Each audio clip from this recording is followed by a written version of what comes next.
Bonjour à tous, je suis en pause déjeuner, donc je suis dans ma voiture et étant donné que je travaille beaucoup en ce moment et que du coup je n'ai pas du tout le temps en journée de vous parler, je me suis dit que j'allais le faire pendant ma pause. Là j'ai quelques minutes devant moi et voilà, je me suis dit que ça pouvait être une bonne idée, puis ça change un petit peu de mon chez moi. J'ai enfin récupéré mon alliance, je suis trop heureuse parce qu'en fait j'avais eu un problème à mon doigt, il avait gonflé, il était devenu bleu et quand je l'ai enlevé ça a fait une bosse sur le côté.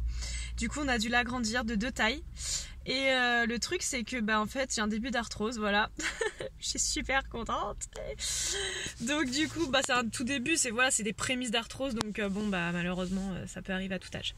Donc voilà, je voulais juste vous parler parce que là les fêtes de Noël approchent et que disons que j'ai vraiment...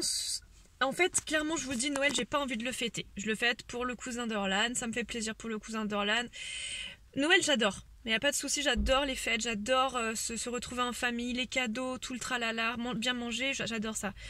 Mais sans ma fille, pour moi, ça n'a pas de valeur. Noël sans ma fille, ça n'a pas de valeur et c'est vachement dur pour moi de me dire que je vais passer Noël comme ça. Et là, je vois tout le monde qui parle de Noël avec des grands sourires, tout le monde est heureux de se retrouver en famille et moi, je sais pas trop comment... En fait, non, je suis pas heureuse du tout d'être... En fait, Noël sans ma fille, c'est...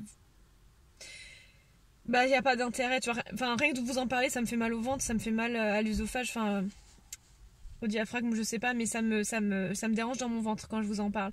Parce que pour moi, c'était son premier Noël, donc c'est super difficile. Du coup, je vais vous mettre en photo de présentation de cette vidéo ce que j'ai prévu pour elle pour Noël. J'ai un petit coussin qui sont là, lavande, dans lequel j'ai mis une petite étiquette où une amie avait noté son surnom. Du coup j'ai mis ça dans notre chambre et j'ai aussi acheté une bougie que j'allumerai le 24 et le 25, donc que je vais apporter avec nous dans la famille pour l'allumer le soir du réveillon et le 25.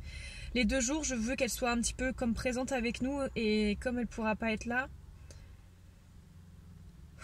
désolée c'est un peu j'essaie de me retenir de pleurer, c'est hyper compliqué. Comme du coup elle sera pas là, du coup ce sera un petit peu comme si elle était là, le fait de mettre en fait une bougie. Voilà, ce sera un petit peu elle en quelque sorte. Donc du coup ça va être très compliqué et j'espère que je vais réussir ce Noël.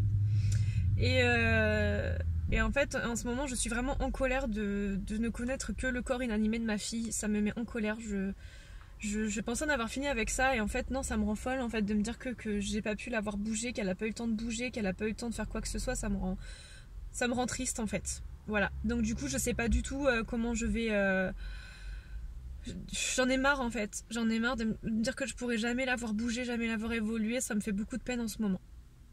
Voilà comment... C'était pas pour vous parler forcément très longtemps, je voulais juste échanger ça avec vous. Voilà, cette envie de grossesse qui est très présente également, mais là comme je travaille beaucoup ça me permet de penser à autre chose. J'avoue être assez fatiguée, là j'enchaîne, j'ai pas de jour de repos et tant mieux d'un côté, ça rattrape novembre qui était un peu plus calme. Mais voilà, donc du coup j'espère que ça va de votre côté et que Noël ne vous rend pas trop hystérique. Voilà, je vous embrasse et puis je vous dis à très bientôt pour une prochaine vidéo. À bientôt.